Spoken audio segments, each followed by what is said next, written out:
Queridos jóvenes de escolas ocurrentes, reunidos de tantas naciones del mundo, celebro con ustedes el final de este encuentro y quiero quedarme allí, demorarme allí, en el final. ¿Qué sería de este encuentro si no tuviera final? Quizás no sería encuentro. ¿Y qué sería de esta vida si no tuviera también su final? Yo sé que alguno va a decir, padre, no se ponga fúnebre, pero pensemos bien esto. Sé de buena fuente que mantuvieron encendida durante toda la experiencia la pregunta por la muerte. Allí jugaron, pensaron y crearon desde sus diferencias. Bueno, lo celebro y les agradezco por esto, porque ¿saben una cosa? La pregunta por la muerte es la pregunta por la vida. Y mantener abierta la pregunta esta de la muerte, quizás la mayor responsabilidad humana para mantener abierta la pregunta por la vida. Así como las palabras nacen del silencio y allí terminan, permitiéndonos escuchar su significado, lo mismo sucede con la vida. Quizás esto suene un tanto paradójico, pero es la muerte la que permite que la vida permanezca viva. Es el fin lo que permite que un cuento se escriba, que un cuadro se pinte, que dos cuerpos se abracen. Pero ojo, el fin no está solo al final. Quizás debamos prestar atención a cada pequeño fin de lo cotidiano. No solo al final del cuento, que no sabemos nunca cuándo se termina, sino al final de cada palabra, al final de cada silencio, de cada página que se va escribiendo. Solo una vida consciente de este instante se acaba, logra que este instante sea eterno. Por otro lado, la muerte nos recuerda la imposibilidad de ser, comprender y abarcarlo todo. Es una bofetada a nuestra ilusión de omnipotencia.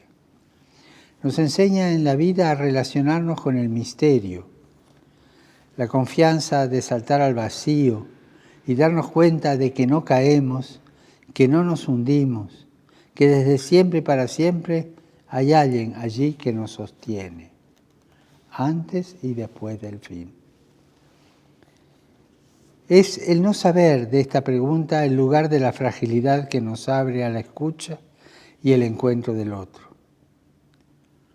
Es ese surgir de la conmoción que nos llama a crear y del sentido que nos reúne a celebrarlo. Por último, en la pregunta por la muerte se formaron desde siempre, a lo largo de las épocas y a lo ancho de las tierras, las diferentes comunidades, pueblos y culturas. Los diferentes relatos que luchan en tantos rincones por mantenerse vivos y otros que aún no nacieron. Por eso hoy, quizás como nunca, debamos tocar nuevamente esa pregunta.